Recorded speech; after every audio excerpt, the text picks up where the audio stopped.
And a little bit different program for you this evening. If you have been in the town and you've viewed some of the other programs in the restored area, this is going to be quite different because there are three elements of the program that we would like to share with you. But before I begin to explain the content, let me explain why the program is entitled From Ear to Ear. Music within the African and African American community was very unusual and unique. Unique because it was passed on from ear to ear. This music was not written down, so we don't know what 18th century music would sound like. The music of the 19th century African American was recorded and is recorded, so you can get a better grip on what it would sound like. But it would change from person to person. It would change as one would learn the lyrics and forget what the melody sounded like, but yet came up with something close. And then the next person had heard that, so that from person to person, the music would mean something different to them and it would sound differently. And so the program that we've designed has to do with music that was sung in the black community, not only in the 18th century, but also during the 19th century. The three elements of the program that we would like for you to observe. One is a narration. We have a recorded narration which will kind of set up each individual piece. Listen very closely because this is the primary evidence. This is what people said. This is what people commented about, black and white, as to why they use the music, what the music would sound like, etc. So listen very closely to the narration. Secondly, we will be showing some slides, and we apologize for not having any 18th century slides. But if you can find any photographs of 18th century slaves, please send them in because we're looking for them. And especially recordings of 18th century slaves singing and whatnot. We'd love to have it. We'll put your name with the collection and you'll be a great person. But what I'm trying to say is that these obviously will not be 18th century slides. We have maybe 2 or 3 19th century slides, but the bulk of the slides that you will be seeing will be slides of present day staff. Here at Colonial Williamsburg, we have a department called the African American Interpretation and Presentation Department. And our job is to interpret slavery throughout the area at various sites with tours, first person and third person interpretations, Carter's Grove, etc.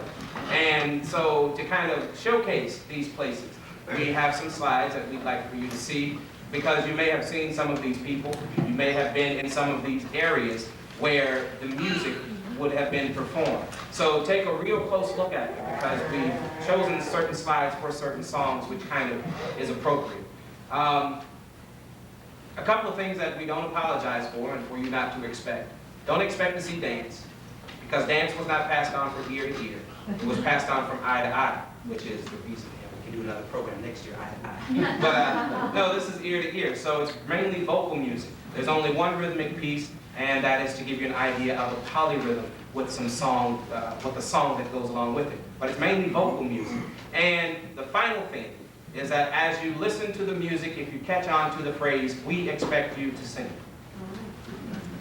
If we sing a song and you catch on to the phrase, we expect you to sing. Yeah, read my lips. That didn't work, but anyway, no problem. No, but seriously, because that is the purpose of the performance and the program, is that you learn the words, that you learn a couple of the phrases, and if you don't sing it that way, great, who cares? Because that is the tradition being passed on from ear to ear. And if we see, or if we sing a song that we know you can pick up and you're not singing, guess what we'll do? We will stop the entire performance and then make you sing. Don't laugh because I'm real serious about it. Okay? All right, very good. Now, again, the 3 things we'd like for you to listen, witness. 1, listen very closely to the narration. 2, please watch the slides. And again, try to think of, have you seen these places? Have you seen these people? Etc., etc. And thirdly, the music itself. And we hope that you enjoy from ear to ear. And you will.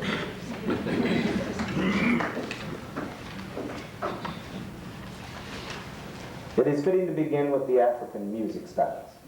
First, the rhythmic tradition. In order to fully understand African music, it is important to examine the complex nature of the rhythmic ensemble, an ensemble where all of the instruments used have a distinct and unique rhythm pattern. The bell, shake, and supporting rhythms of the drums are combined to create a spirituality and collectiveness.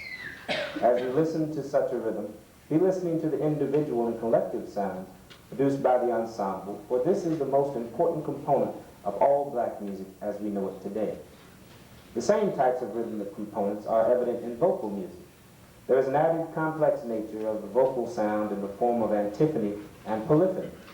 One writer of the period said that it is difficult to express the entire characteristic of these Negro ballads by mere musical notes and signs. The odd turns made in the throat seem almost as impossible to place on the score as the singing of the birds. The African soloist, unlike the Western hymnist, was in a position to vary stanza and melody, the basic ingredients of improvisation. Without improvisation, there cannot be freedom of artistic expression or spontaneity, both of which are essential to the West African's worldview and culture. It is referred to as call and response, or question-response form, a musical phrase sung or played by a soloist, and then afterwards repeated or answered by an instrumental or vocal chorus or group. It is then that antiphony takes place.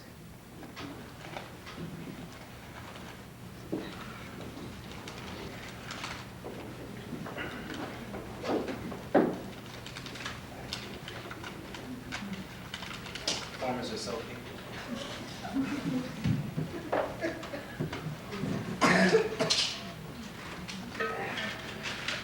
You have a song to sing? No. Immediately. Yes, I'm saying you do. This is what you have to remember. Obagwe. No, you remember I saw Yahweh. Oh. I saw Yahweh. Oh. Try it. I saw Yahweh. Oh. Okay, good. Now you say I saw Yahweh Sinka Womo. I saw Yahweh Sinka Womo. Try it. I saw Yahweh Sinka Womo. Okay, you'll figure it out. Ready?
two or more independent musical phrases are sung or played simultaneously, polyphony takes place, and a form of linear harmony results. The following is an account of polyphony by an English scholar. The singing gave me at first the impression that the Dinka harmonized their songs. I soon discovered, however, that each man or little group of men has its own particular song. The culminating effect, especially when heard from a short distance away, is very harmonious to European ears, each song being in perfect time.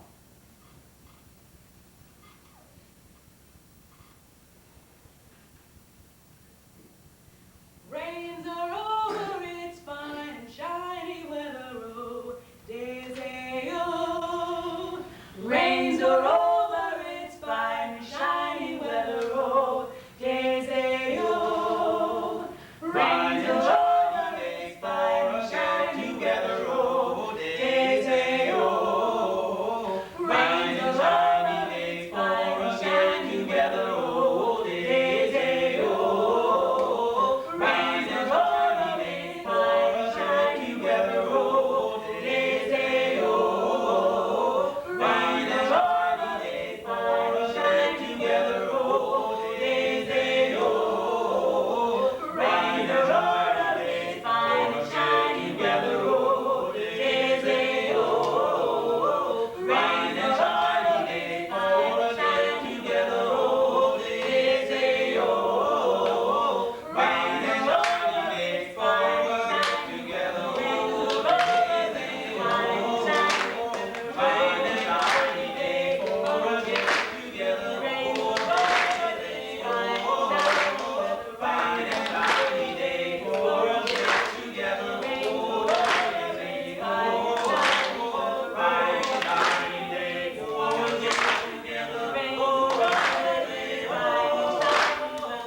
Those Africans who came to colonial America brought with them these finite areas of music, and they were passed on to their African American counterparts.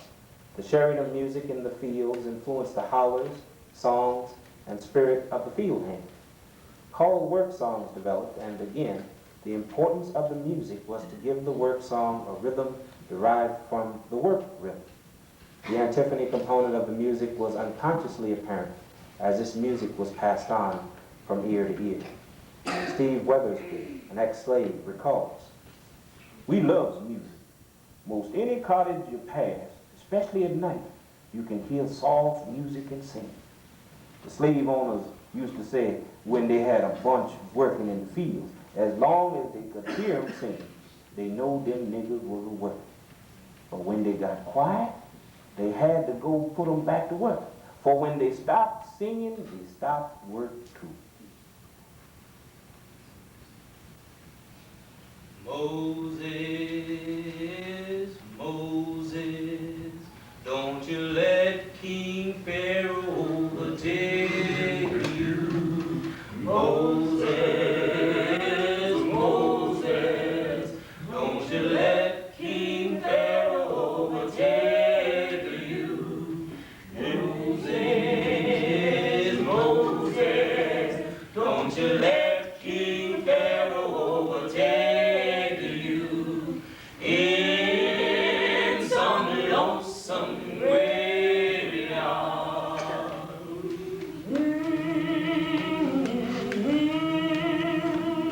I hear the chariots coming.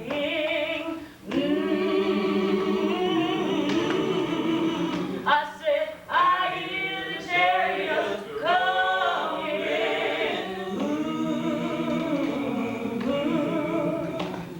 I hear the chariots coming in some lonesome graveyard. Moses, Moses, I hear the horses running.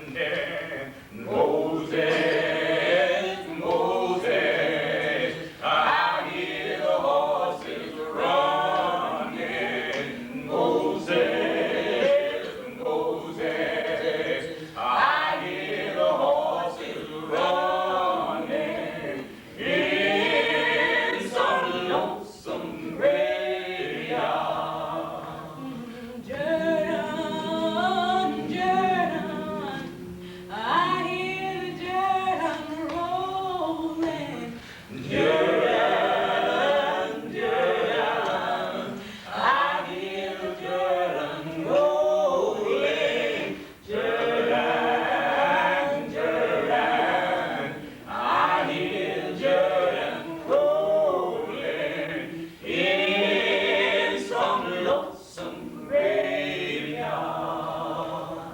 Mother, mother, don't you let your daughter condemn you. Mother, mother, don't you let your daughter condemn you.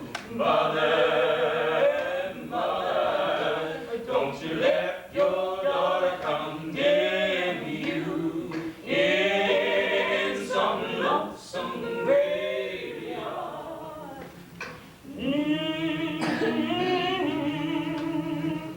I hear the angels moaning.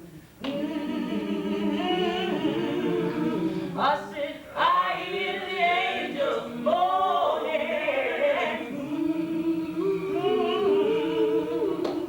I hear the angels moaning in some lonesome graveyard. Jordan, oh Jordan, let those children over. Jordan, oh Jordan, let those children over. Jordan, oh Jordan, let those children over in some lonesome graveyard.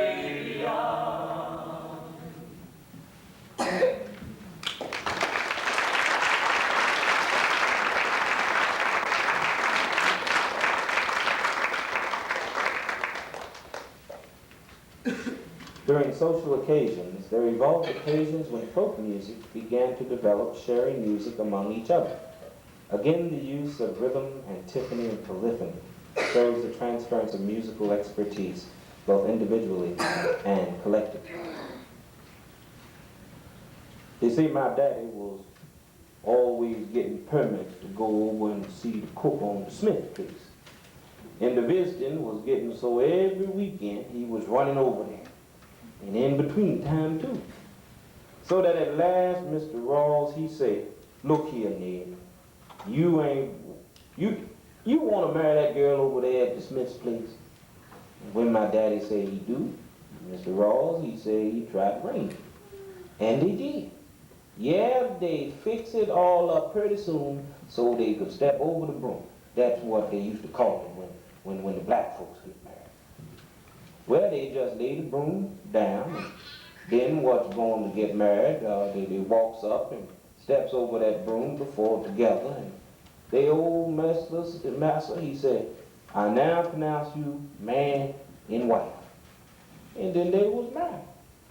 That was all there was to it. No ceremony, no license, no nothing, just married. It was in the little Baptist church in Nice where I first seen Big Black Jim Dunn, and I fell in love with him. He said that he loved me then too, but it was 3 Sundays before he asked me to see me home.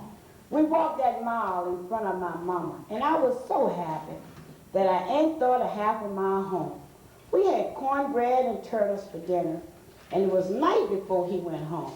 Mama wouldn't let me walk with him to the gate, so I just sat there on the porch and said goodnight. He comes every Sunday for a year, and finally he proposed. I had told Mama that I ought to be allowed to walk to the gate with Jim, and she said, all right. If she was sitting there on the porch looking in.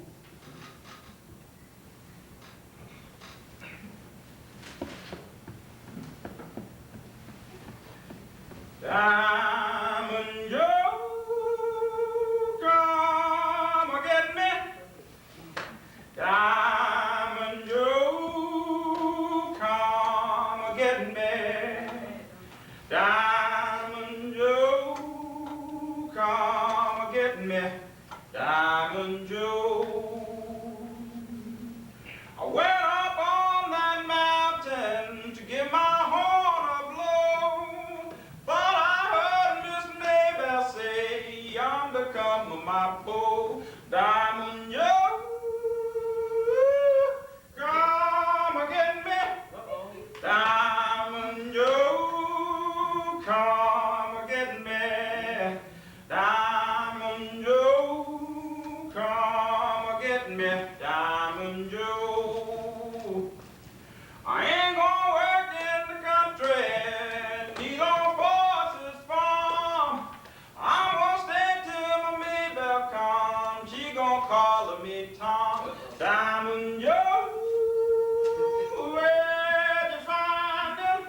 Diamond Joe, where'd you find him? Diamond Joe, where'd you find him? Diamond Joe. Diamond Joe, come get me. Diamond Joe, come get me.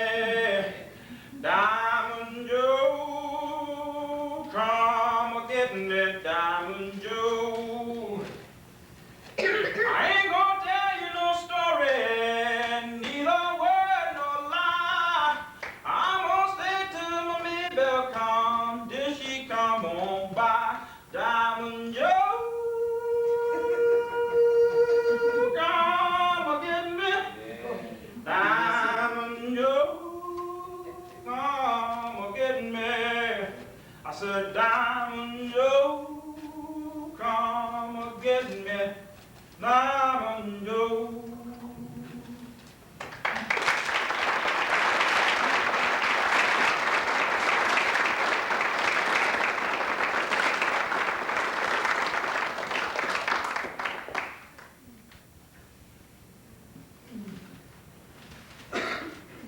The colonial period nurtured the singing of spiritual music, which Africans had grown accustomed to in Africa.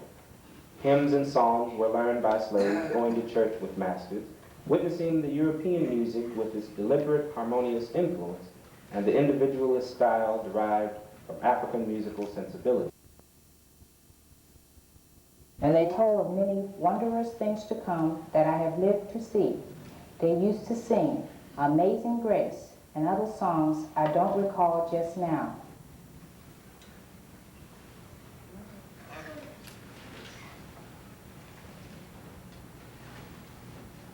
Amazing grace shall always be my song of praise, for it was grace that bought my liberty. I do not know just why he came to love me so. He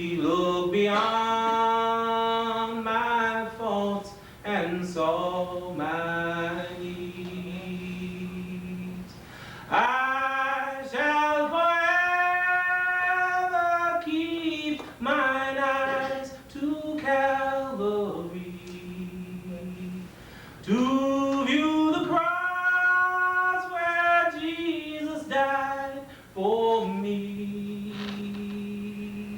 How marvelous the grace that caused my falling soul. He looked beyond my faults and saw my needs. Yes.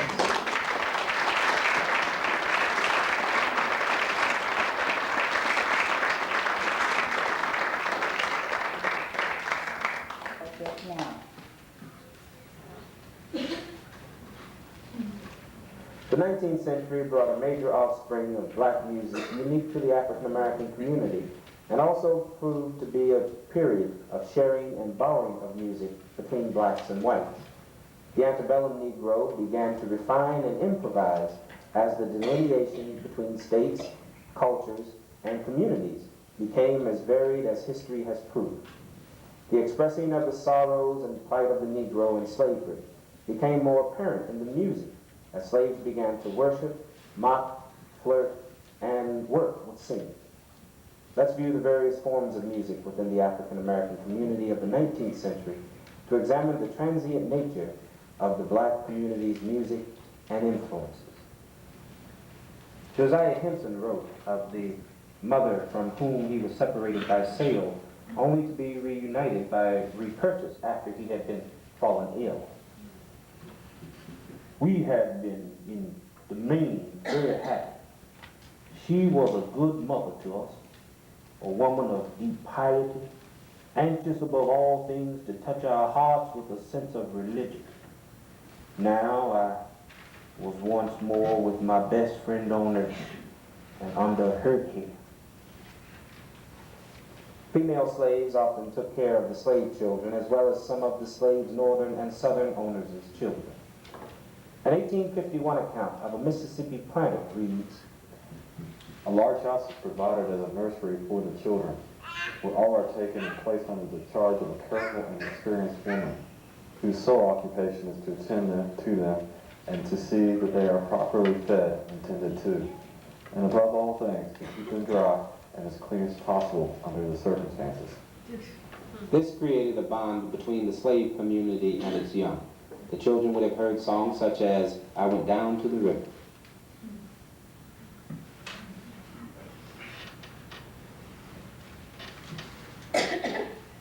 I went down to the river to see what I could see.